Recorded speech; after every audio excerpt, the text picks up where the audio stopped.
talagang babae ka, ha? You have no decency! Dito mo talaga kinakalantar yung asawa ko. Hindi ka na nahiya! Ito kasing babaeng to, eh. May boyfriend na nga, pero gusto pang sumideline sa'yo. Feeling mo, ang haba ng hair mo. Tama na! Stop it! Ano ba? Tama na! Moira! Palibhasa yung girlfriend mo, linalandi tong asawa ko. Hindi ka ba nahihiya sa mga pinagagagawa mo? You stay away from my husband. Di ko kailangan ng pera mo. Doc Lindo, nakita mo naman, di ba? Sinubukan ko siyang bayaran sa ginawa niya sa mami ko. Ayaw niyang tanggapin. So simula ngayon, wala na kaming utang na loob sa'yo. Pinsan! Tumawag ka ng tulong! May isang preso rito na nagsisissure! Haling Melba, huwag na huwag mong sasabihin kay Annalyn yung sikreto ko. Wala akong planong sabihin sa iba yung sikreto mo. Zoe, ang hindi ko lang maintindihan, bakit hindi kayo pwede maging magkaibigan ni Annalyn? Mabuti pa, huwag mo na lang intindihin. Doc? Dr. Santos? Doc, So, I already have Aling Melba's MRI result. She has a frontal lobe tumor. meningioma. Yeah. So, the frontal lobe controls the person's behavior, memory, personality, and judgment. Lesions like tumor can compress frontal lobe. So, doktora, pwede makapekto to sa function niya. Posible rin magkaroon siya ng series of epilepsy and hallucinations. So she has to undergo brain surgery, craniotomy, excision of tumor, para ma-decompress yung brain niya, tapos ma-improve natin yung symptoms niya.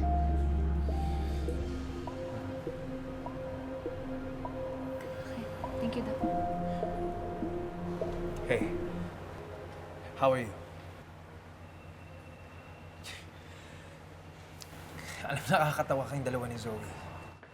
2 minuto pa lang ako nawawala, magkaaway na kayo ulit. Why? Nakakapagod siya, Doc. From now on, ilalaan ko na sa ibang tao yung pagmamahal at pag-care ko sa kanya. I'm sure, kapag may nangyari kay Zoe, hindi mo siya matitiis. Katulad ni Ma'am Moira.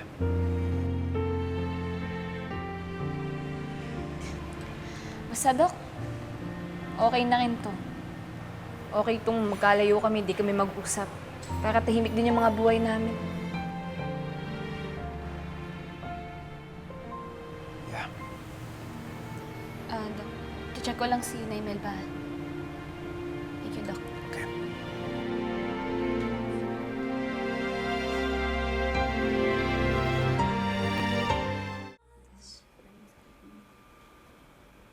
Oo nga po eh. Ay, sunod lang.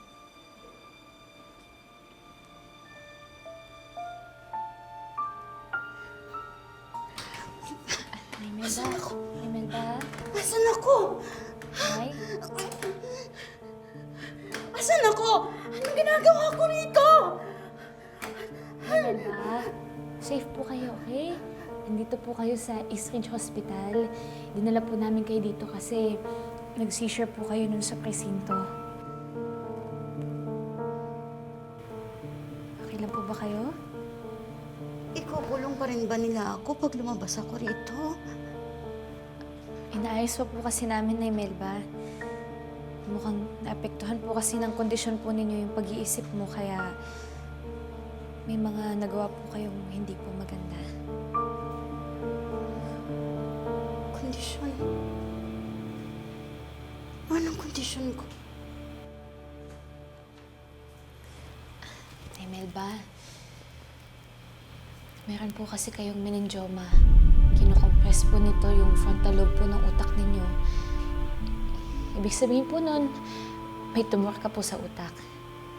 Kaya po, nag-hallucinate kayo, tapos nag-seizure pa po kayo. Tumor? Tumor sa utak?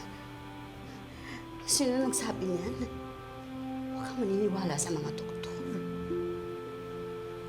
Nay, doktor po ako.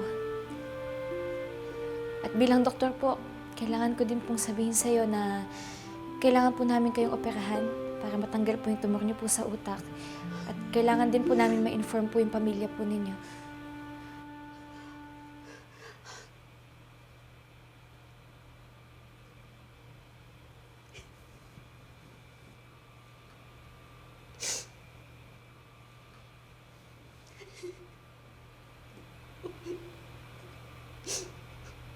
Wala akong pamilya. Wala akong pamilya. Ulila na ako.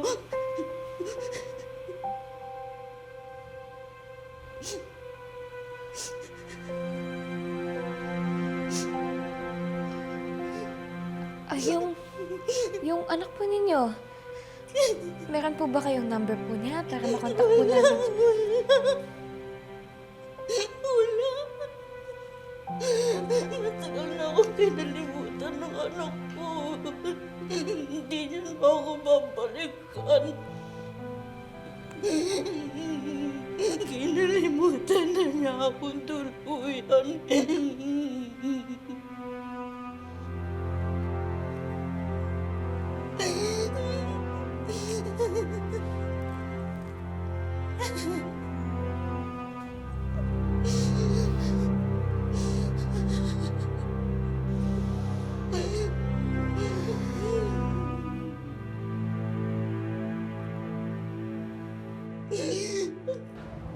Pasensya na, Lynette.